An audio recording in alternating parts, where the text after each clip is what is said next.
Anong klaseng pagtitiis at pagsasakripisyo ba ang kailangang maganap sa isang tao para tawagin mo siyang martir at tanga? Hello everyone! Magandang araw sa inyong lahat. Welcome back dito sa ating channel. Kasama nyo ang inyong one and only Mama Mia. And syempre, wala pa rin po tayong live on-cam video for today. Dahil alam nyo na, busy ang inyong Mama Mia. Pero rest assured na bago pa rin at fresh pa rin ang kwento natin for today. As much as possible, pipilitin po nating fresh araw-araw ang ating kwento gaya ng ating mga tagapakinig na fresh. At syempre, ang may-ari ng Shop and Style na si Ma'am Rose Puno Perez. Ayon, hello sa iyo, butihing kaibigan natin yan. At syempre, bilang suporta ng kaibigan ako, pa-check nyo na rin ang Shop and Style na Blue App page. Ayan po, paki-follow na rin, syempre paki-subscribe at patignan nyo na rin kung meron kayong maibigan sa mga na-post nila dyan. For sure, meron yan. Wag na nating patagalin ito. Ready na ba kayo? Ito na ang ating tampok na kwento for today's video dito lamang sa Dear Mama Mia.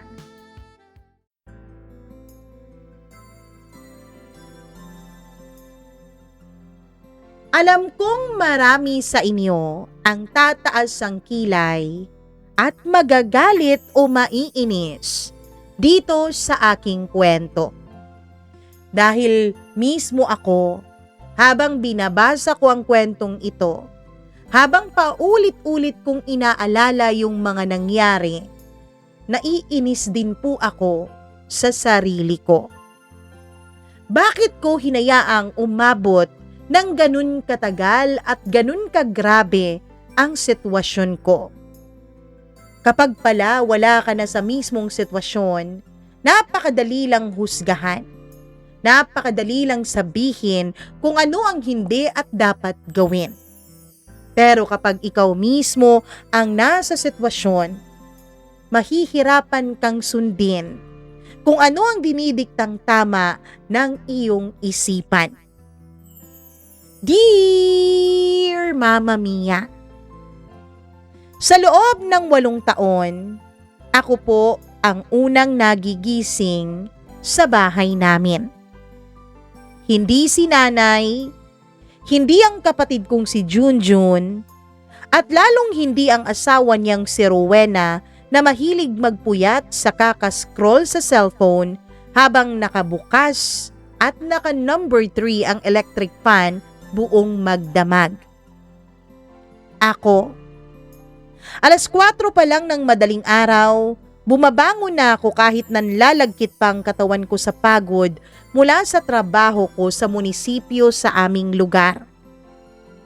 Tahimik akong bumababa mula sa kama para hindi magising ang mga tao sa bahay na para bang mga hari at mga reyna kung matulog.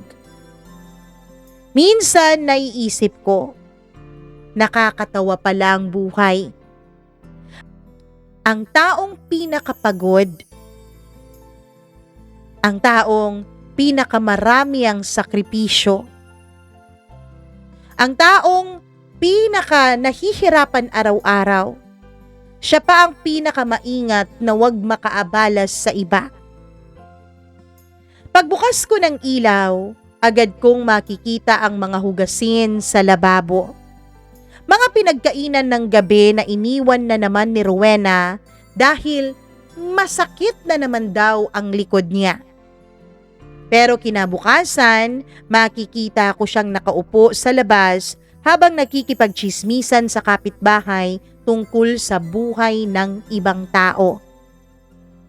Tahimik kong huhugasan yung mga plato, isa-isa, habang pinapakinggan ang tunog ng tumutulong gripo at ang mahinang hilik ng kapatid kong si Junjun mula sa sala kung saan siya natutulog matapos umuwing amoy chiko at sigarilyo. Pagkatapos kong maghugas ng mga pinagkainan kagabi ay magsasaing pa ako. Magpiprito ng tuyo o kaya'y hotdog na binili ko gamit ang swinweldo kong pera. Magtitimpla ng kape para kay nanay. At bago pa sumapit ang 6:00 ng umaga, nakaplansya na ang uniforme ko. Handa na rin ang mga baon nila. At ako naman ay aalis para pumasok sa trabaho. Ganito araw-araw, Mama Mia. Paulit-ulit. Parang makina. Parang hindi ako tao. Pero walang nakakapansin noon. Dahil sa bahay namin, normal lang na si Tessa ang sasalo sa lahat. Si Tessa kasi ang panganay. Si Tessa ang wala pang asawa. Si Tessa ang mas may malaking sahod. Si Tessa ang mas nakakaangat, kaya siya ang dapat bumuhat sa lahat. Kaya naman automatic ko raw na obligasyon silang lahat, Mama Mia, dahil sila ay aking pamilya. Noong una, hindi naman talaga ako nagrereklamo. Matapos mamatay si tatay dahil sa stroke, 8 taon na ang nakakalipas. Nakita ko kung paano halos mabaliw-baliw si nanay sa kakaisip kung papaano kami bubuhayin. Si tatay kasi ang nag-iisang breadwinner noon sa aming pamilya, Mama Mia. Nakita ko pa ang itsura ni nanay noon. Payat, namumugto ang mga mata, at parang 10 taon agad ang itinanda niya. Kaya naman nang makahanap ako ng permanenteng trabaho bilang clerk sa munisipyo, nangako ako sa sarili ko na hindi ko hahayaang maranasan muli ni nanay ang hirap na pinagdaanan niya matapos mawala si tatay. Hindi ko alam, Mama Mia, na ang ginawa ko palang yun. Habang tumatagal pala, ay siya palang tila sumpa at lason na unti-unting lulubog sa akin. At ang mas masakit, hindi naman ako lumulubog at nahihirapan dahil sa sobrang mahirap ang buhay, kundi dahil mismong pamilya ko ang lulubog sa akin. Noong una, simpleng tulong lang naman ang ginagawa ko. Ate, baka pwedeng makahiram muna? Ate, gipit lang kami ngayon eh. Ate, promise, next month babayaran kita. Mga ordinaryong salitang paulit-ulit kong naririnig hanggang sa naging parang background music na lang sila ng buhay ko. At ako naman, Mama Mia, tanga rin na naniniwala. Lalo na kay Junjun. Sa bunso naming lalaki. Sa paboritong anak ni nanay. Kahit mahigit 30 anyos na siya, ay parang bata pa rin siya kung tratuhin ng aming ina. Kapag nawala ng trabaho, kasalanan ng boss, pinag-initan. Kapag nalasing, kasalanan ng barkada. Kasi iningganyo. Kapag walang maambag sa bahay, kasalanan ng ekonomiya. Lahat may dahilan. At lahat pinapalampas basta't si Junjun. Nung una, Mama Mia, maayos naman po talaga si Junjun. Masipag, mabait. Pero simula nang mapangasawa niya si Rowena, parang tuluyan ang nagbago ang takbo ng buhay ng kapatid ko. Si Rowena kasi yung tipo ng babaeng magaling magsalita sa harap ng mga tao. Mahinhin at palangiti kapag may bisita. Malambing kay nanay. Kaya naman, hindi niya naranasan yung pakiramdam na pinag-initan at hindi ginusto ng biyanan. Laging may paawa effect kasi itong si Rowena. Pero sa loob ng bahay, siya ang klase ng taong kayang ngumiti habang unti-unti kang sinasaksak patalikod. Hindi naman literal, pero pakiramdam ko parang mas masahol pa doon. Yung tipong sisirain ka nang hindi marumi ang kamay niya. Ate, ikaw na muna ha. Ate, babayaran ka naman namin sa katapusan. Ate, ikaw naman ang may mas stable na trabaho eh. Paulit-ulit. Hanggang sa hindi ko na namalayang halos kalahati na ng sweldo ko buwan-buwan ay napupunta sa kanila. Hindi lang groceries, Mama Mia. Hindi lang bills. Pati pa pang tuition ng anak nila. Project. Kapag birthday, pati pa panghanda. Pati emergency ng mga kamag-anak ni Rowena na hindi ko naman halos kilala. Ako lahat. Ako ang inuutangan pero hindi naman binabayaran. Para bang obligasyon ko na sa kanila yun. Parang natural na lang. Parang ipinanganak ako para maging ATM ng pamilya. Ate, kape! Napakurap ako nang marinig ko ang sigaw ni Junjun mula sa sala isang umaga. Kadarating ko pa lamang noon galing sa palengke. Bitbit ko ang 2 mabibigat na eco bag na puno ng bigas, gulay at mga delata. Pinagpapawisan ako. Masakit ang likod ko sa kakabuhat pero wala man lang lumapit para tumulong. Pagpasok ko sa kusina, nadatnan kong nakaupo si Rowena habang nagsi-cellphone. Nabili mo ba yung gatas ni MJ? Tanong niya nang hindi man lang tumitingin sa akin. Oo. Yun bang imported na brand, ate?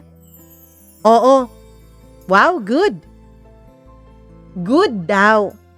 Na para bang empleyado niya lang ako. Ipinatong ko ang mga groceries sa mesa habang ako ay napaupo sandali. Pagod na pagod ako, Mama Mia. 3 araw pa lang bago ang sweldo ko pero halos 2,000 na lang ang natitira sa ATM ko.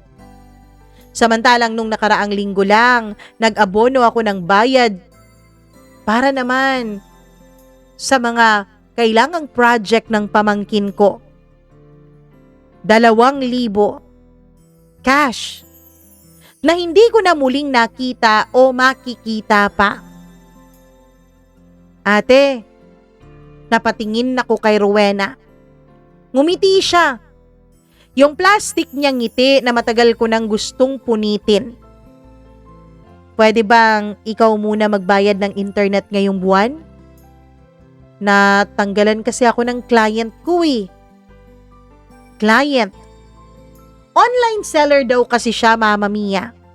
At meron daw siyang isang malaking kliyente na hindi daw muna umorder ngayong buwan. Pero mas marami pa akong nakitang episodes ng K-drama kaysa sa actual na bentang ginagawa niya. Magkano naman yun? 3,000 lang naman, 2 buwan na kasi yun eh. 3,000. Rowena, kakaabuno ko lang naman, 'di ba? Dun sa project ng anak mo. Ay, oo nga pala. Sagot niya habang tumatawa ng pilit.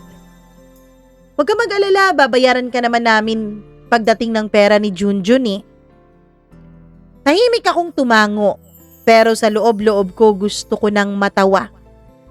Pagdating ng pera ni Junjun, parang paghihintay yon ng ulan sa gitna ng napakatinding tag-init. Yung gabing yun habang kumakain kami, nagsalita si nanay. Tessa, po, magkano na ba ipon mo? Natigilan ako. Po? Di ba kulang-kulang 30,000 ang sweldo mo buwan-buwan? Wala ka namang anak. Napayuko ako, Mama Mia.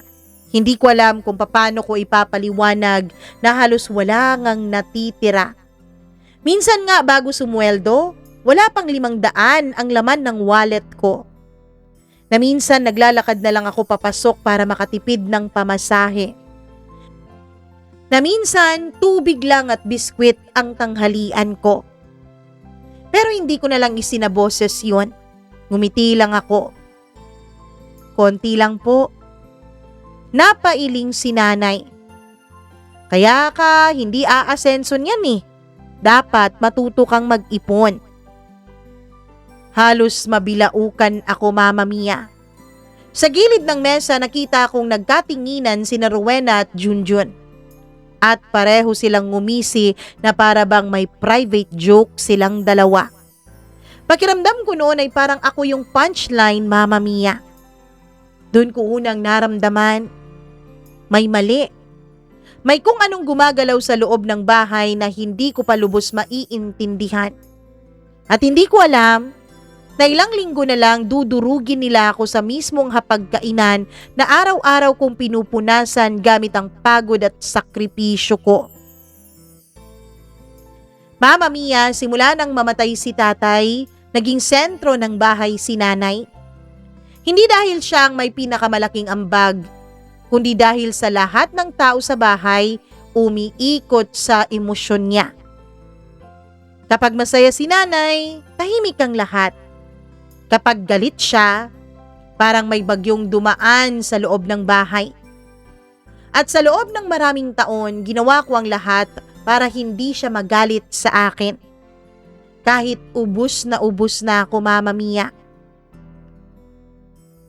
Tuwing katapusan ng buwan, pare-pareho ang eksena. Galing ako sa trabaho ng pagod, amoy init ng opisina at alikabok ng kalsada. Tapos, bubungad si Rowena sa may pintuan pagdating ko. Ate, mahaba lagi ang pagkakasabi niya sa ate. Lalo na kapag may kailangan.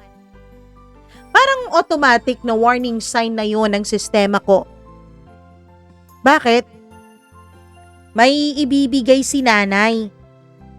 Pagpasok ko sa sala, makikita ko si nanay na nakaupo sa lumang monoblock chair niya habang hawak ang sobre ng pensyon. Laging ganon. Parang seremonyas. Heto. Tapos iaabot niya sa akin ang 5,000 piso. Pagkasyahin mo. At ako naman tatango lang kahit alam kong kulang na kulang yun. 5,000 sa loob ng isang buwan para sa 6 na tao. Kasama po doon ang vitamins at maintenance niyang gamot, kuryente, tubig, bigas, pang-ulam. Pati pang gasolina ng motor ni Junjun, minsan sa akin pa hinihingi. Pero wala akong choice, Mama Mia. Kasi sa mga mata nila, ako ang magaling mag-budget. Ako yung panganay na responsable.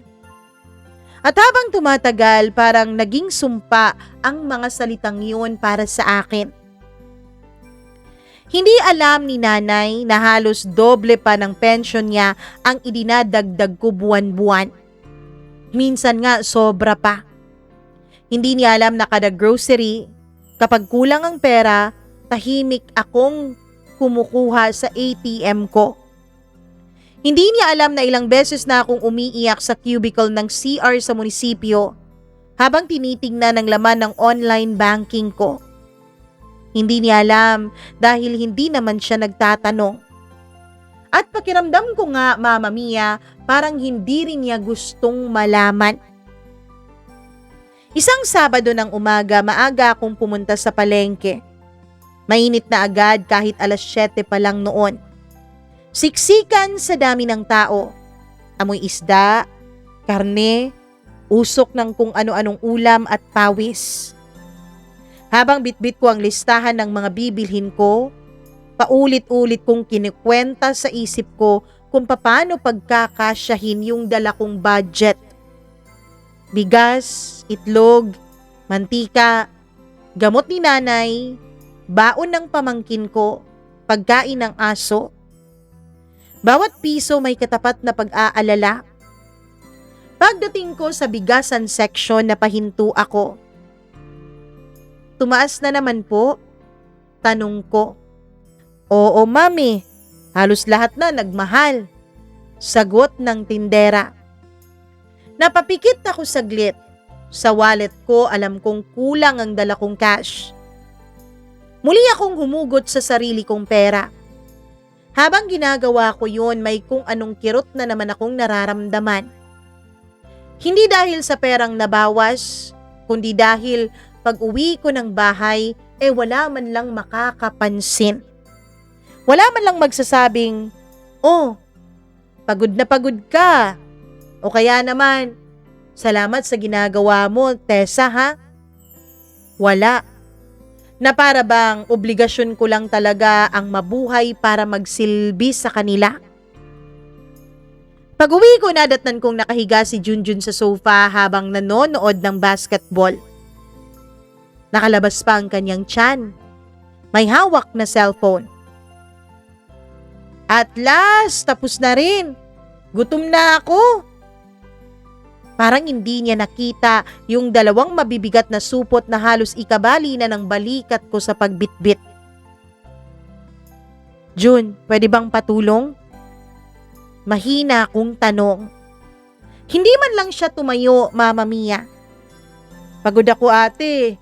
Tsaka wala pa akong lakas, kagigising ko lang. Napatawa ako ng mahina. Wala pa raw siyang lakas kasi kagigising niya lang. Samantalang ako, kahit wala naman akong trabaho sa araw na yon kasi Sabado, 4:00 pa lang ay gising na ako. Pagpasok ko sa kusina, nadatnan ko si Rowena na naka-face mask habang nagsi-selfie. Uy ate, nabili mo ba yung ibinilin kong favorite kong Korean noodles? Sabi niya. Oo, andyan. Yay, thank you ate. Parang teenager. Parang hindi babaeng higit 30 anyos na may mga anak.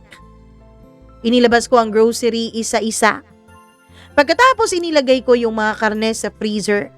Tsaka ko lang napansin na may bagong bag si Rowena sa ibabaw ng upuan. Makinang.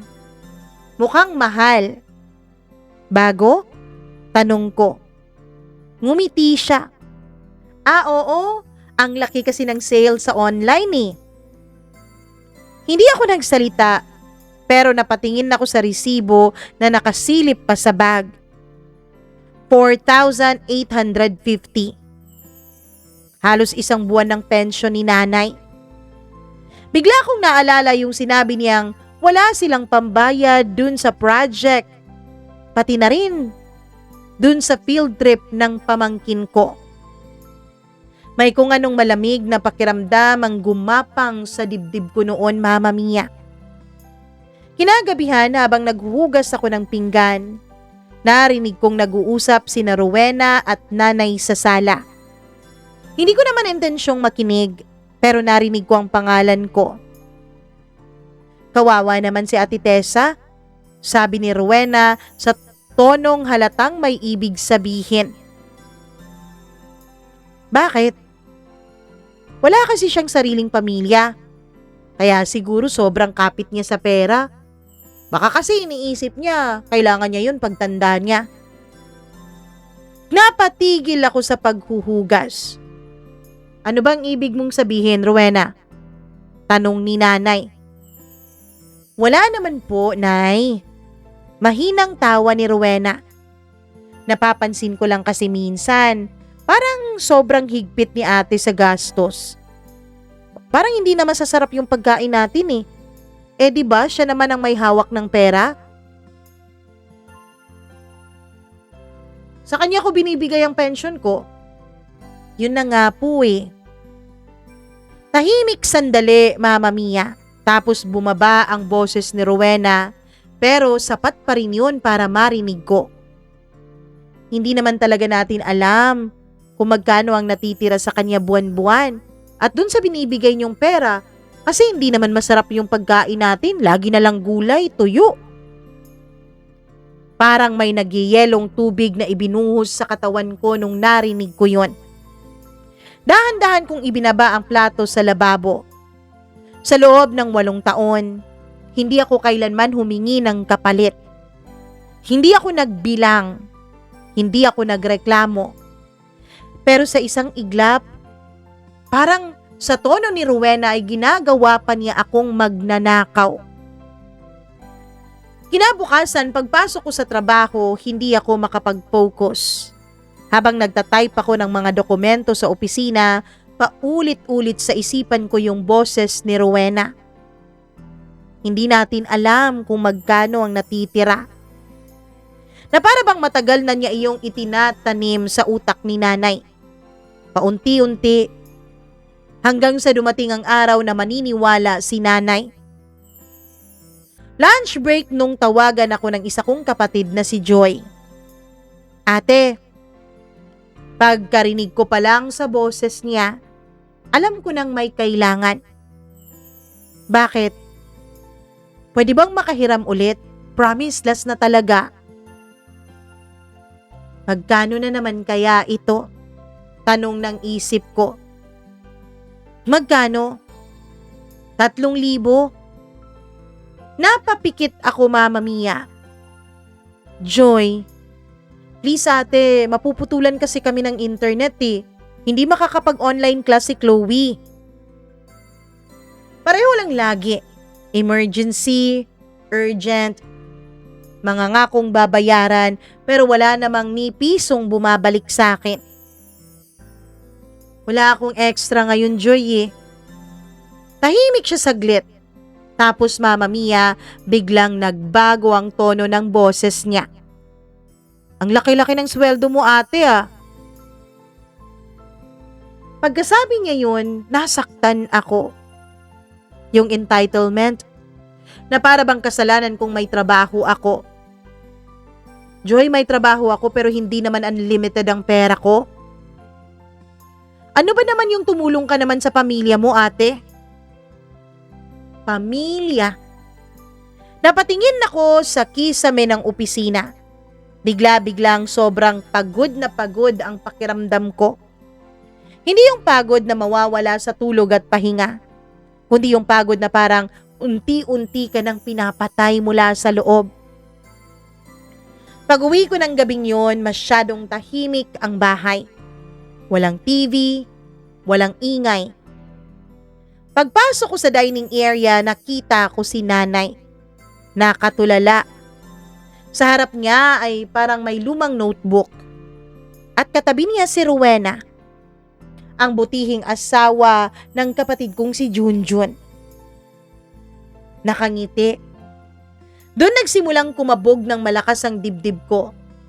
At hindi ko alam kung bakit pero pakiramdam ko may nakahandang patibong para sa akin nung araw na yon. Hindi ko alam kung bakit biglang nanlamig ang mga kamay ko pagpasok ko sa kusina, Mama Mia. Siguro dahil sa paraan ng pagkakaupo nila. Si nanay, nasa gitna at pinakadulong bahagi ng mesa. Tuwid na tuwid ang likod na para bang may importante siyang desisyon na sasabihin sa lahat. Si Rowena naman tahimik na nakaupo sa kanan niya pero kitang-kita ko ang pigil ng ngiti sa kanyang labi. Yung tipong parang may magaganap na matagal na niyang hinihintay. Mama Mia, sa gitna ng mesa nakalatag ang lumang notebook ni nanay. Yung notebook na ginagamit niya noon sa pagtatala ng mga bayarin sa palengke nung buhay pa si tatay at siya pa ang humahawak sa budget ng bahay. Mabigat ang pakiramdam ko habang dahan-dahan akong umuupo. Ate, kain tayo, sabi ni Rowena sa matamis na boses. Napatingin ako sa ulam. Tortang talong, tuyo, at sabaw na halos tubig na lang. Bigla akong natawa sa loob-loob ko. Halos lahat ng sweldo ko napupunta sa bahay na to, pero ganito lang kami kumain. Hindi dahil sa kulang sa pera, kundi dahil may mga taong sanay lang talagang sumandal habang may ibang nagpapakahirap. Tahimik akong sumandok ng kanin. Tapos nagsalita si nanay. Tessa. Nagulat ako dahil sobrang lamig ng boses niya. Gaano mo na nga katagal ulit hinahawakan ang pera sa bahay na to? Huminto ako sa pagsubo. Nay? Ang sabi ko, gaano mo na katagal hinahawakan ang pera sa bahay na to? Napatingin ako kay Rowena. Nakayuko siya kunwari pero halatang inaabangan niya ang bawat sagot ko. 3 taon na po, simula nung magpakasal si Junjun. Tumango si nanay. Tama. Dahan-dahan niyang binuksan ang notebook. Tuwing katapusan ng buwan, nagbibigay ako sa iyo ng 5,000 piso para sa bahay. Opo, 5,000 kada buwan. Ibig sabihin, 60,000 kada taon. Isa-isa niyang tinapik ang mesa habang nagsasalita. Sa loob ng 3 taon, 180,000 piso na yon. Tumingin siya diretso sa akin. Nasaan na yung pera na yon? Parang may sumabog sa tenga ko, Mama Mia. Hindi ako agad nakapagsalita. Akala ko mali lang ang narinig ko, pero hindi. Talagang yun ang tanong niya. Nasaan ang pera? Para akong kriminal na iniimbestigahan noon. Parang lahat ng pagod ko sa loob ng maraming taon biglang nabura sa isang iglap lang. Naramdaman kong tumingin sa akin si Junjun mula sa sala. Tahimik siyang nakikinig habang umiinom ng soft drinks.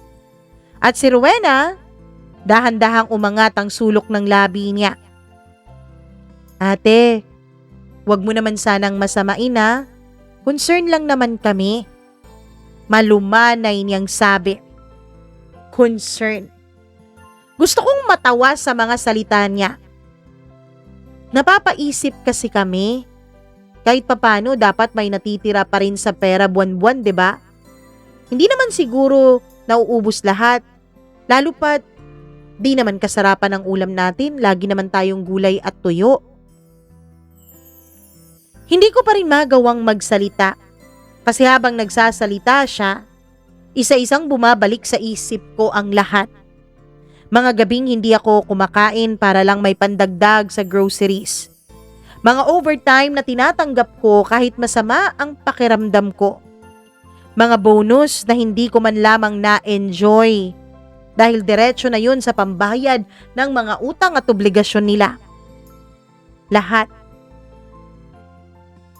Sinabi ko na sa'yo dati, Nay. Mahinang sabi ni Rowena habang kunwari nag-aalangan. Hindi naman siguro ginagastos ni ate lahat pero ewan ko kung saan napupunta yung pera.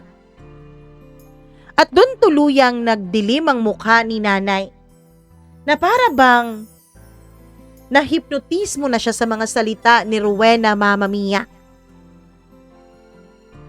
Magtapat ka nga sa akin, Tessa. Nagtabi ka ba ng pera? Parang may humawak sa lalamunan ko, Mama Mia. Sa loob ng 8 taon simula nung mawala ang tatay, ngayon lang ako nakaramdam ng tahasan na hindi ako kabilang sa pamilyang ito. Na para akong isang estrangherong pinaghihinalaan sa sarili kong tahanan. Nay, mahina akong sabi. Pero hindi niya ako pinatapos. Napakasakit isipin. Ikaw na pinagkatiwalaan ko. Napapitlag ako. Maging si Junjun mula sa sala ay napalingon. Akala ko responsable ka. Akala ko mapagkakatiwalaan kita. Nanginginig ang boses ni nanay sa galit. Napakuyom ako ng kamao ko sa ilalim ng mesa. Responsable. Mapagkakatiwalaan. Nakakatawa. Noong ako ang nagbabayad ng ospital niya, responsable ako. Noong ako ang sumasalo sa mga utang ni Joy, mapagkakatiwalaan ako. Noong ako ang bumibili ng pagkain nila araw-araw, mabuti akong anak. Pero ngayong may nagsusulsul na, magnanakaw na ako. Nay, singit ni Rowena na kunwari ay kalmado. Kalma lang po kayo, baka naman misunderstanding lang. Anong misunderstanding? 180,000 lahat yun. Sigaw ni nanay. Bigla akong natahimik dahil dun ko na-realize na hindi niya talaga alam. Hindi niya alam gaano kamahal mabuhay sa panahon ngayon. Lalo pat 6 na bibig ang kumakain sa loob ng bahay na yon. Hindi niya alam na ang gamot niya pa lang, halos 3,000 na buwan-buwan. Isama mo na yung mga vitamins at gatas niya. Hindi niya alam na pati ang anak ni Junjun, mga pangangailangan sa school, projects, ako ang nagbabayad. Hindi niya alam na pati ang motor ni Junjun, ilang beses ko na rin pinagawa dahil daw nasira. Hindi niya alam dahil hindi niya gustong malaman. Mas madaling paniwalaan na madamot ako kaysa amining pabigat ang sarili niyang paboritong anak at ang pamilya nito. At bigla-bigla dahil sa pagkakasigaw na yun sa akin ni nanay ay tila may naputol sa loob ko, Mama Mia. Para iyong tali na matagal nang hinihila. Parang salaming basag na hindi na pwedeng buuin pa. Tahimik kong ibinaba ang kutsara. Tumingin ako kay nanay ng diretsyo. Sa unang pagkakataon matapos ang maraming taon, hindi na ako natakot sa galit niya, Mama Mia. Nay, wala akong kinukupit, tinatago o kinukuha na kahit isang sentimo. Sinungaling ka! Napapikit ako sandali. Pagmulat ko nakita ako si Rowena. Tahimik pero parang kitang-kita ko ang saya sa mga mata niya. At doon ko naintindihan, matagal niya nang gustong mangyari ang lahat ng to. Matagal na niyang gustong mawala ang respeto ni nanay sa akin. Matagal na niya akong gustong pabagsakin. Para siya na talaga ang tuluyang reyna ng bahay. At siguro, kung si dating Stessa pa ako, iiyak lang ako. Hindi magpapaliwanag. Magmamakaawa lang. Pero pagod na ako, Mama Mia. Sobrang pagod na. Kaya ngumiti lang ako ng bahagya. Pagkatapos ay tumayo ako mula sa pagkakaupo ko. At kung hindi kayo naniniwala, mahina akong sabi. Simula next month, si Rowena na ang humawak ng pera o kung sino man ang gusto ninyo. Biglang natahimik ang buong bahay. Nawala ang ngiti sa labi ni Rowena. Parang hindi niya inaasahan ang sagot ko, Mama Mia. Ate, mabilis niyang tawag pero tumalikod na ako.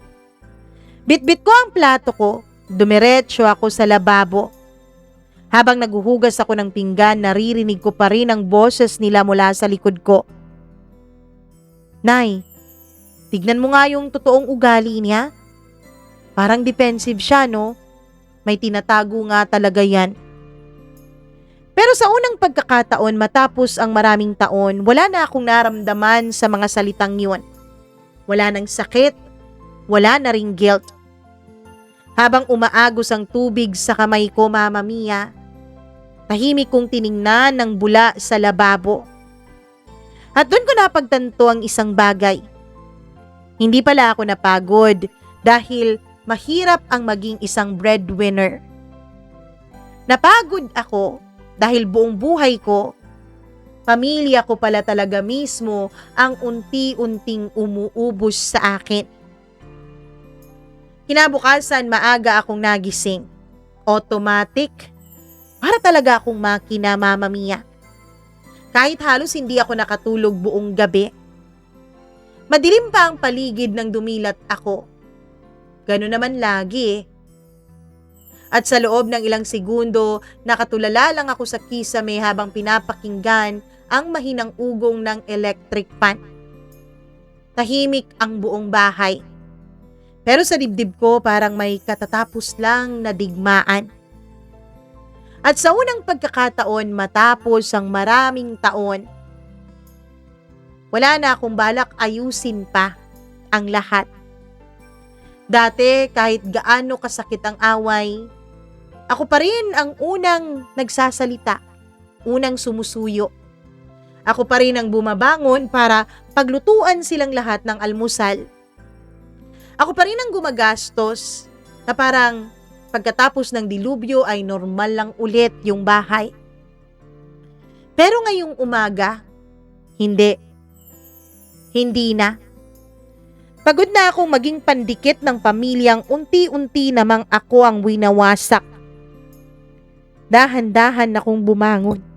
Naghilamos, nagbihis at dumiretso sa kusina. Pagpasok ko roon, nadatnan kong nakapatong pa rin sa mesa ang mga pinagkainan nila kagabi. Ako, hinugasan ko yung pinggan ko pagkatapos kong kumain.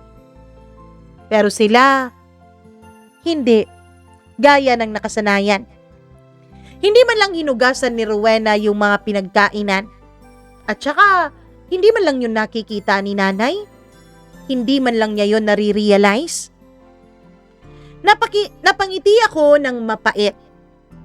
Siyempre, dati kasi alam nilang kahit iwan nila lahat ng kalat, andyan naman si Tessa kinaumagahan na siyang maglilinis bago magluluto. Pero ngayon, hindi na. Tahimik akong kumuha ng tumbler ko, nagtimpla ng sarili kong kape.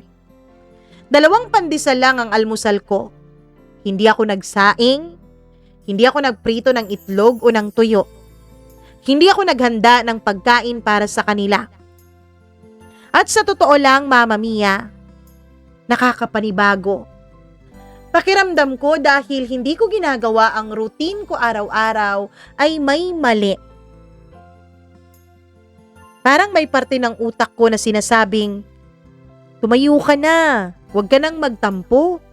Magluto ka na at baka magalit sila lalo.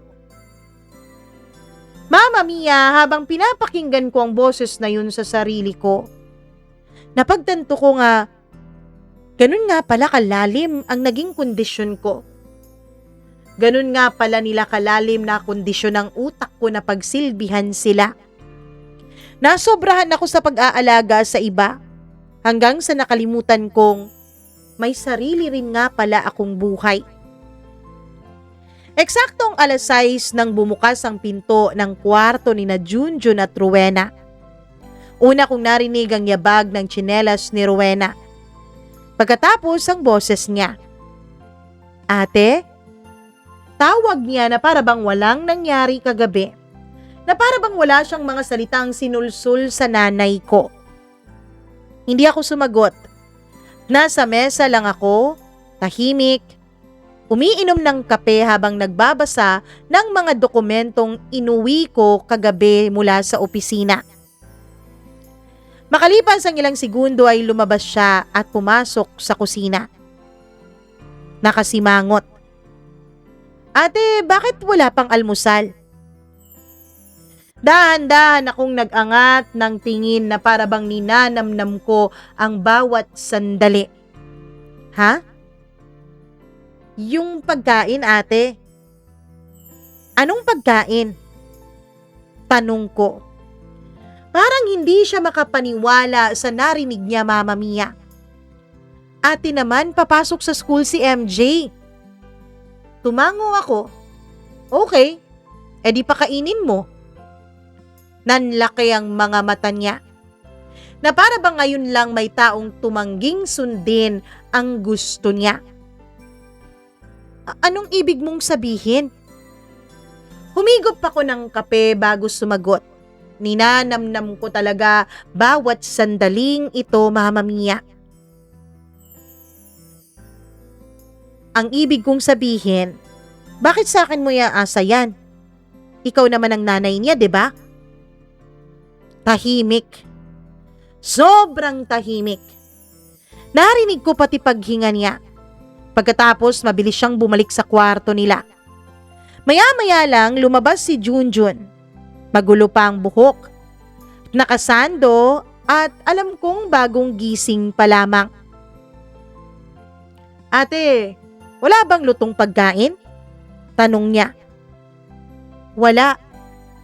Bakit? Kasi hindi pa ako nagluto? Napakamot siya sa ulo. Bakit hindi ka pa nagluluto? Anong oras na? Napatingin ako ng diretsyo sa kanya. At bakit ako ang dapat magluto? Parang nablangko siya, Mama Mia. Hindi niya alam kung ano ang isasagot. Dahil sa bahay na to, hindi kailanman naging tanong kung bakit ako gagawa ng bagay para sa kanila. Automatic na kasi yun, Mama Mia. Nagluluto ako ng almusal ko, dapat lang na isabay ko sila. Hanggang sa naging routine na yun araw-araw sa loob ng ilang taon. Na naging natural na. Kaya ngayong tumanggi ako, parang hindi nila matanggap na posible palang hindi ako magluto sa umaga. Pagdating ko sa opisina, kakaiba po ang pakiramdam ko. Hindi naman magaan, hindi rin naman masaya, pero pakiramdam ko ay parang may nabawas na mabigat na bato sa dibdib ko. Habang nagtatype ako ng reports ay napansin ako ng isa kong katrabaho. Uy, tawag niya na siyang ikinalingon ko. Okay ka lang? Oo naman. Sigurado ka? Mukhang hindi ka nakatulog eh. Napangiti ako ng bahagya. Wala to, family problem lang. Napabuntong hininga siya. Ay nako, ayan ka na naman Tessa. Ikaw kasi. Masyado mong inispoiled yung pamilya mo. Ikaw yung tipo ng tao na sobra kong magmahal eh. Natawa ako. Masama bang magmahal ng sobra? Hindi naman. Pero minsan kasi kapag sobra kang mabait, inaabuso ka. Hindi ka ina-appreciate. Natigilan ako. Simple lang naman yung sinabi niya. Kung tutuusin, kahit nga siguro elementary na bata, alam yun eh. Pero parang hindi ko alam yun noon. Kahit alam ko, parang hindi tumatagos sa puso ko. At nung sinabi yun sa akin, sa pagkakataong yun, ay parang dumiretsyong tumama yun sa pagod ko ng kaluluwa. Inaabuso ba ako? Siguro nga. At ang mas masakit, hinayaan kong gawin nila sa akin yun sa loob ng maraming taon. Tanghali na nang mag-message si Rowena. Ate, wala na pala tayong bigas. Tinitigan ko lang ang screen. Pagkatapos ibinulsa ko ulit yung cellphone ko. Hindi ako sumagot. Makalipas ang 10 minuto, tumawag naman si Junjun. Pero hindi ko pa rin sinagot. Sunod-sunod ang mga messages na na-receive ko. Mula kay Junjun. Ano ba ate? Galit ka pa rin ba? Tapos mula kay Rowena. Ate, kawawa naman yung pamangkin mo, walang makain. Tapos kay Junjun ulit. Ate, bumili ka muna ng bigas bago ka umuwi ha? Parang dati lang kung mag-text sila. Parang walang nangyari kagabi. Parang obligasyon ko pa rin silang lahat. Doon ko tuluyang na-realize na hindi talaga sila nagsisisi. At hindi man lang sila nahihiya. Natatakot lang silang mawalan ng taong sumasalo sa bawat problema nila. Pag-uwi ko ng gabing yun, nadatnan kong nakabusangot si Rowena sa sala. May instant noodles sa mesa. Yung pamangkin ko namang si MJ, tahimik na kumakain habang nanonood ng cartoons. Pagkatapos agad nagsalita itong si Rowena. Ate naman, kung gagabihin ka pala masyado, o hindi ka dadaan sa bigasan pag uwi mo, sana pinadalhan mo na lang ako ng pera. Nagtanggal ako ng sapatos. Bakit naman ako magpapadala ng pera? Wala nang pagkain eh. May trabaho naman ang asawa mo, 'di ba? Hindi pa siya sumusweldo. Problema niyo na 'yun. Parang napaso siya sa sagot ko. Ate? Ngumiti ako ng manipis. 3 taon ako na sumasagot sa bahay na to, Rowena. Hindi siya nakaimik. Ngayon, subukan niyo naman na kayo ang sumagot sa sarili niyong pangangailangan. Tahimik lang pagkatapos ay lumabas si Junjun mula sa kwarto. Mukha siyang iritable. Ano bang problema mo ha? Singhal niya sa akin. Dati-rati Mama Mia, natatakot ako sa kapatid kong ito kapag tumataas na ang boses niya. Pero ngayon, wala na akong pakialam. Wala naman akong problema, sagot ko. Pwes meron kaming problema sa'yo. Simula kahapon ang yabang mo na. Napatawa ako. Ang yabang? Nakakatawa talaga. Kapag tahimik kang nagtitiis, mabait ka. Pero kapag napagod ka na at umalma ka na, mayabang ka na agad. Junjun, ilang taon ka na nga ulit? Mahina akong tanong. Ano namang connect dun sa pinag-aasta mo? Ilang taon ka na? 32. Tumango ako. 32 ka na pero hindi mo kayang bumili ng sariling bigas para sa pamilya mo? Namula agad ang mukha niya. Pamilya tayo ate, baka nakakalimutan mo. Exactly. Lumamig ang boses ko, Mama Mia. Pamilya tayo, Junjun. Hindi ako bangko. Natahimik ang buong sala. Pati ang pamangkin ko na bata pa ay napatingin sa amin. At sa unang pagkakataon, matapos ang maraming taon, nakita kong natakot si Rowena. Dahil ngayon lang niya na-realize, Mama Mia, na yung babaeng dati ay kontrolado nilang lahat at inaapak-apakan, ngayon ay natuto ng kumuwala at lumaban. Pagkatapos ng gabing yun ay nagbago ang lahat sa buhay ko. Hindi naman biglaan, Mama Mia. Hindi naman ako naging masungit. Hindi naman ako naghiganti gaya ng mga eksena sa teleserye. Pero mas masahol pa yata ang nagaganap sa buhay ko dahil paunti-unti lang iyon. Parang bahay na dahan-dahang nilalamon ng anay mula sa loob. At ako naman, Mama Mia, tahimik lamang ako habang nagmamasid sa kanila.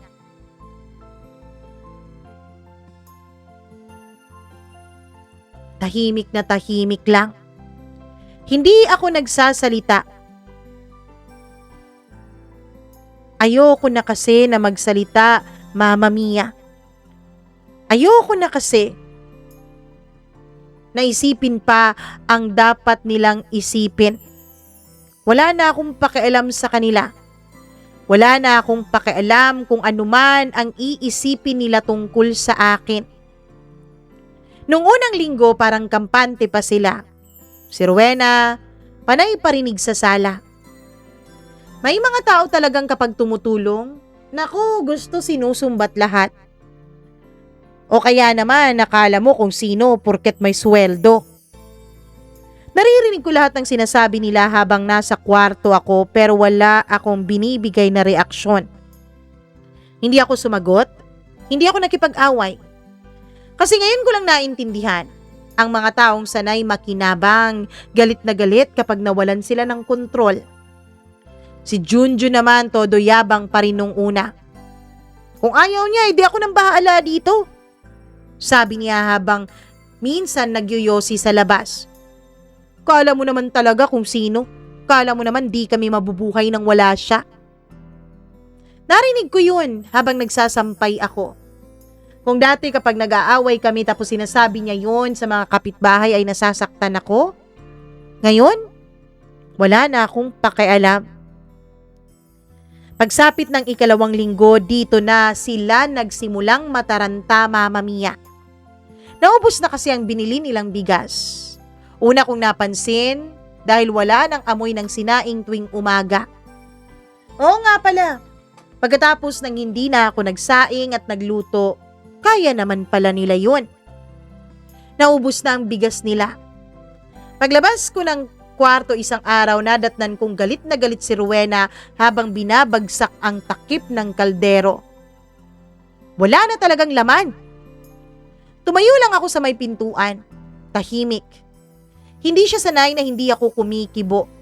Dati kasi, isang dabog lang niya, bibigay na agad ako para walang gulo.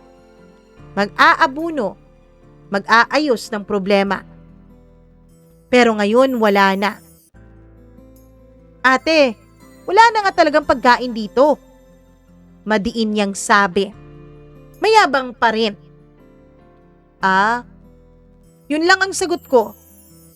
Nanlaki halos ang mga mata niya. Yun lang sasabihin mo? Kayo na ang may hawak ng pera, di ba? Wala na bang natira? Napaatras siya ng bahagya at dun ko nakita ang unang bitak sa pagmamatigas niya. Kasi sa totoo lang, wala naman talaga silang alam sa pagpapatakbo ng bahay at budget.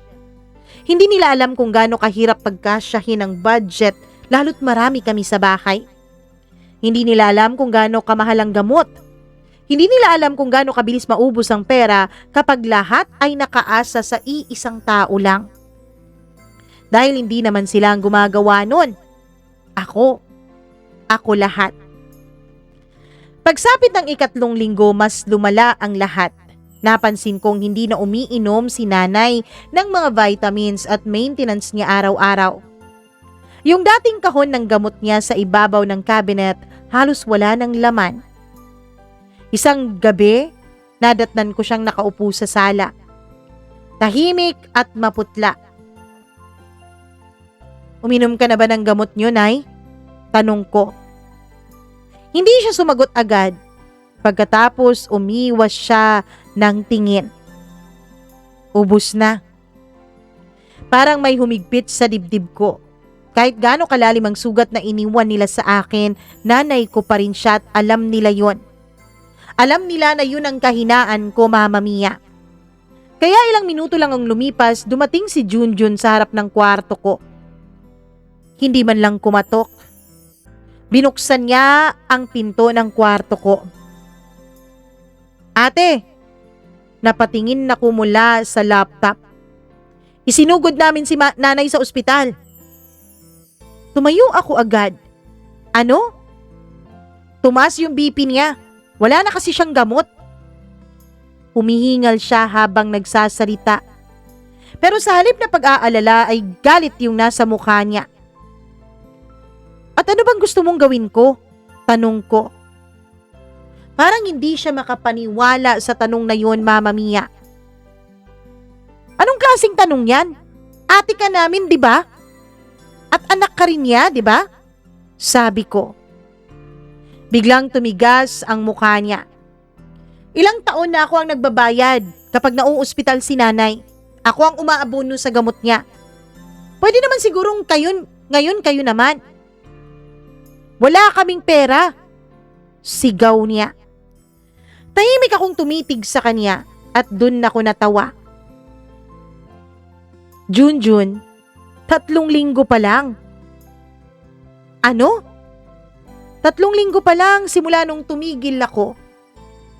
Lumamig ang boses ko. Pero parang gumuho na ang buong buhay ninyo. Hindi siya nakaimik kasi alam niyang totoo. Mama Mia, ako pa rin ang pumunta kay nanay ng gabing yun sa ospital. Hindi dahil napilitan ako kundi dahil ayokong mamatay siya ng walang kasama. Tahimik ang biyahe. Nag-iisip ako noon.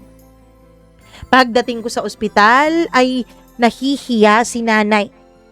Sa unang pagkakataon matapos ang maraming taon ay mukha siyang nahihiya sa akin. Ako ang nagbayad ng down payment sa ospital. Ako ang bumili ng gamot. Ako ang kumausap sa doktor. Habang si Junjun at Rowena nakaupo lang sa gilid na parang mga batang walang alam gawin.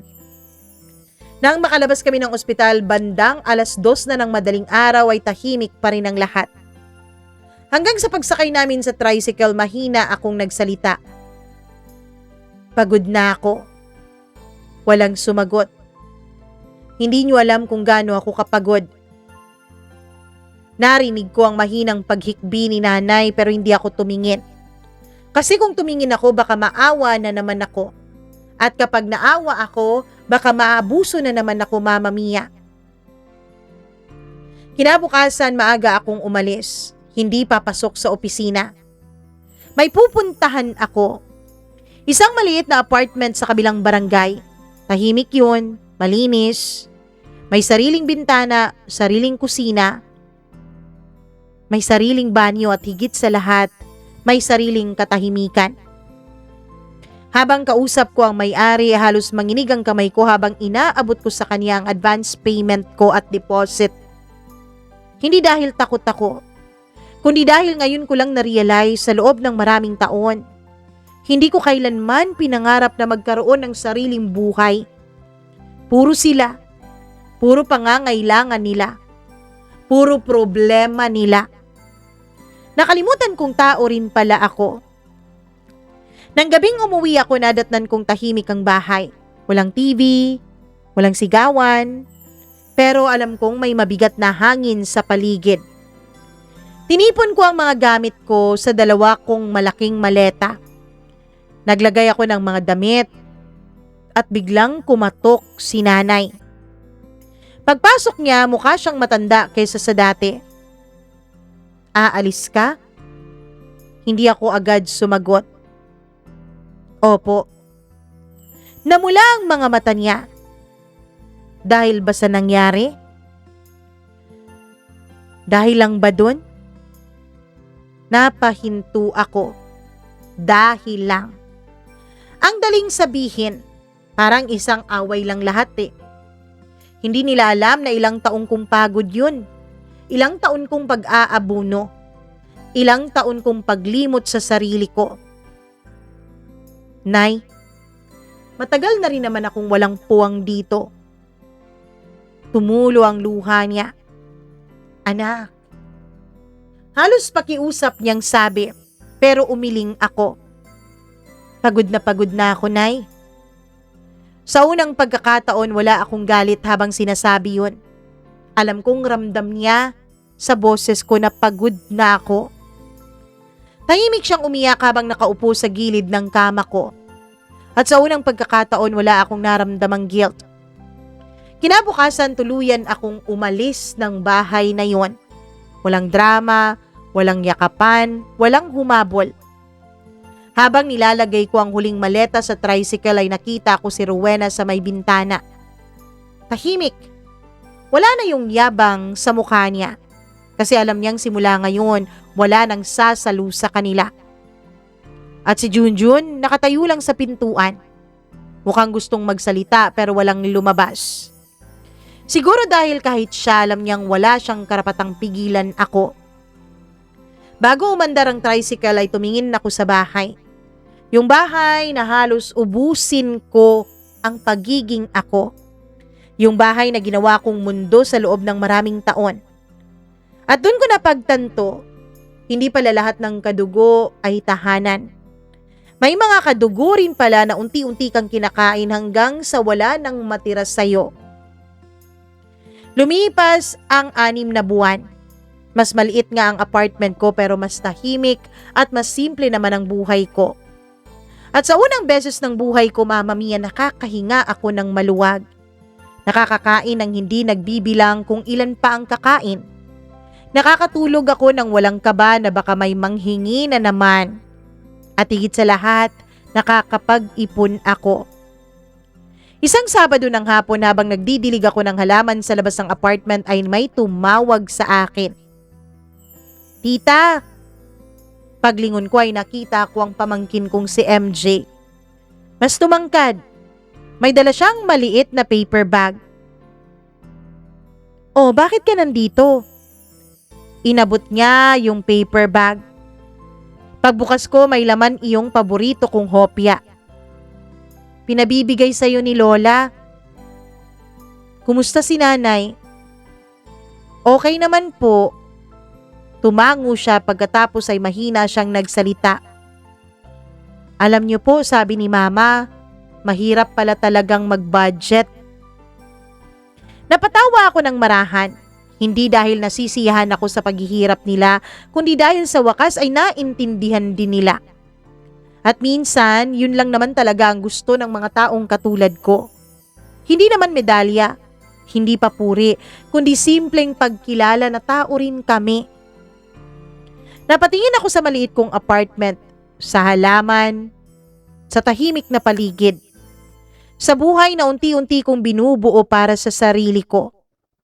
At sa unang pagkakataon matapos ang maraming taon, hindi na ako breadwinner. Hindi na ako ATM. Hindi na ako tagasalo ng problema ng lahat. Ako na lang si Tessa, na may sariling buhay na inaasikaso. At sa wakas, sapat na yon. Matapos ang ilan pang buwan, Mama Mia, ay nakatanggap ako ng tawag mula kay MJ na pamangkin ko. Isinugod daw nila si nanay sa ospital. Agad akong pumunta doon at nag-leave muna sa trabaho. Pagdating ko doon ay mahinang-mahina na si nanay. Humingi siya ng tawad sa akin. Agad ko naman siyang pinatawad. Hindi nagtagal ay pumanaw din ang nanay namin. Ako ang umasikaso sa lahat. Ako ang gumastos sa pagpapalibing.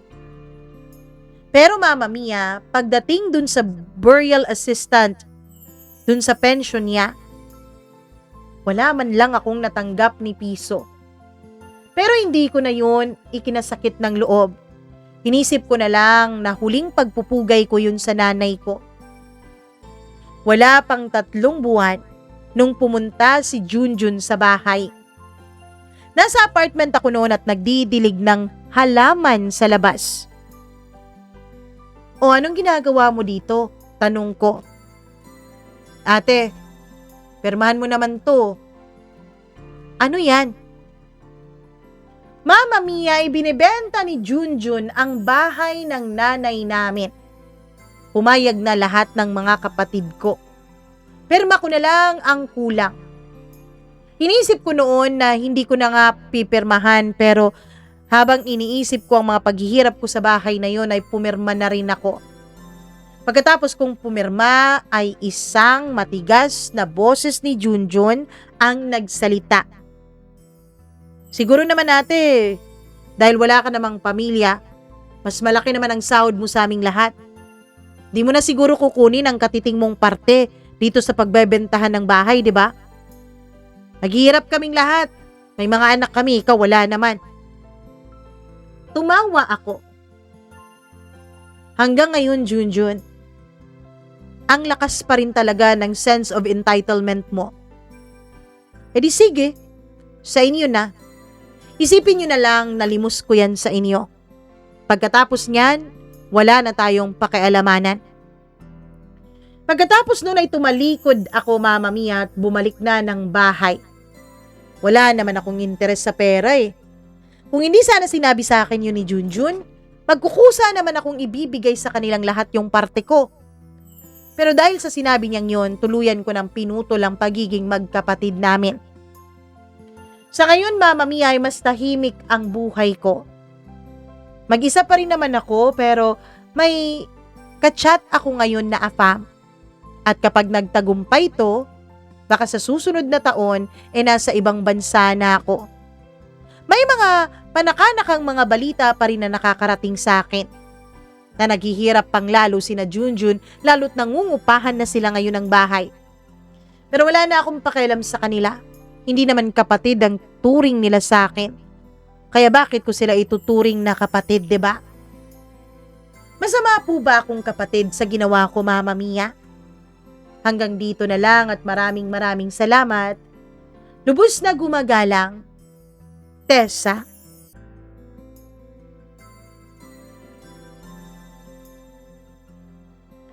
Uy, grabe ang kakapal ng muka, ha? Eto talaga yung sinasabi ni Miss Chung eh. Alam niyo yun si Miss Chung?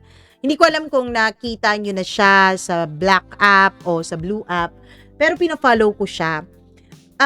Ang mantra kasi niya, when it comes to basic needs like pagkain, bahay, education ng mga anak nila, hindi talaga siya tumutulong sa mga kapatid niya. Kahit na siya naman talaga ang lubos-lubos na nakakaangat kumpara sa uban. Kumpara sa uban? Kumpara sa iba. Hindi niya sinasalo yung mga ganung bagay. Kasi sabi niya, kapag hindi mo raw nagagawa o hindi mo na bibigay sa pamilya mo o hindi mo na bibigay sa sarili mo yung mga basic needs, ibig sabihin, irresponsible kang tao. Maliban na lang siguro kung hindi ka able, kung wala kang paa, wala kang maliban na lang siguro kapag ganyan, kung may malubha kang sakit na hindi ka nakakapagtrabaho. Pero kapag malakas ka, able ka namang magtrabaho, kapag hindi mo nasusustentuhan ang sarili mong pangangailangan at pangangailangan ng sarili mong pamilya, example, mga anak mo at asawa mo, Ibig sabihin, wala kang kwentang tao, hindi ka responsable. And agree naman talaga ako sa kanya. Hindi naman po talaga ako against sa mga pamilya na nakatira sa iisang bahay ang lahat. Pero sana nagtutulungan. Di yung isa lang ang bumubuhat. At tama nga naman si Tessa, kapag ikaw yung nasa sitwasyon, kapag nakondisyon mo na ang utak mo at nakondisyon na ng ibang tao na ikaw talagang sumasalus ng lahat, minsan mahihirapan kang makita ang mga pagpapahirap mo sa sarili mo. And good to know na ikaw, Tessa, ay nakaalis na sa pamilyang yon. When you ask me kung masama ka bang kapatid, no. Hindi ka masamang kapatid. Hindi mo obligasyon ang kapatid mo. May kanya-kanya kayong buhay. Not unless nga, sabi ko, hindi able ang kapatid mo. Pero able naman, lalaki pa nga eh, 'di ba? Kaya nga, mas dapat siya. Mas responsable siya. Pero anyways, buhay na nila yan and I'm happy. Sana nga matuloy na yung pag-a-abroad mo dun sa AFAM mo para naman magkaroon ka na ng sarili mo talagang pamilya. Maraming salamat, Tessa, at sa lahat ng mga breadwinners ngayon. Nako, walang masamang maging breadwinner. Wag lang tayong magpapaabuso. Maraming thank you sa inyong lahat. Hello din ako sa ating mga suki na mga tagapakinig na laging nandyan para sa atin. Maraming thank you. Lalong-lalo na ang ating mga members. Hello sa ating mga members na hindi nagsasawa na tayo ay suportahan. Hello ako kay Freaky0407, Mila Raduban, Gail Easy, Maureen Tugab, Maria Elena Abes, Macdax, Benson Boy, Sergi Maras Girl, Colleen Bueno, Rico Sedanco, Rose Arevalo, Miriam Gutierrez, Marlia Guiana Shane, Christina Aure, Abdullah Wahab, Rosel Macdolor, Alpha Garcia at Rosel Espinosa. Maraming salamat. I love you all so much. And syempre, hello din ako sa ating mga kasuki na mga subscribers, kahit hindi members, ay laging nandito sa atin. Sandara Undi, LV Lapot, Jims 5019, maraming salamat. Laarni Lacondazo, Angelica Balienas, hi din kay Frix Magno. Oy, welcome back. Hello din kay Lailena Season, kay Lobelia Tuling, maraming salamat sa pakikinig. Nako, sa pagmamahal ninyong lahat. Thank you so much po talaga sa hindi pagsasawang sumuporta dito sa atin. Maraming thank you. Ako pong muli ang nag-iisa ninyong Mama Mia. Hanggang sa susunod nating kwento. Paalam at mag-ingat kayong lahat. Bye! Mwah, mwah, mwah, mwah.